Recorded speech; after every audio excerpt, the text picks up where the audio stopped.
పండించే పంట ఇప్పుడు మ్యాక్సిమం అందరూ ఎస్సీ ఎస్టీ బీసీ వాళ్ళు వెనకబడిన వర్గ తరగతుల వాళ్ళే కదా వ్యవసాయం పండించేది.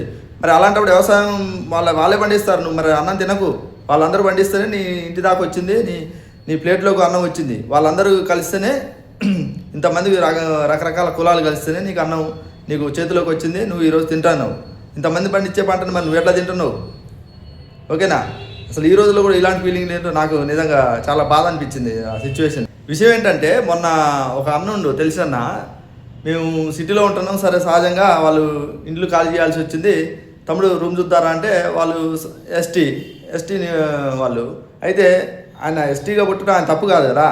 అయితే ఇల్లు అడగడానికి పోయినాం, పోతే మీ కాస్ట్ ఏంటని అడిగారు. అడగగానే ఫస్ట్ ఆఫ్ ఆల్ అయితే నాకు ఏదో అనిపించింది, సరే ఎస్టీ అని చెప్పిండు. చెప్పగానే మీ ఎస్సీ ఎస్టీ వాళ్ళకి ఇల్లు రెంట్కి ఇవ్వండి అని చెప్పారు. అయితే ఆయన ఎస్టీగా పుట్టడం ఆయన తప్పు కాదు కదా.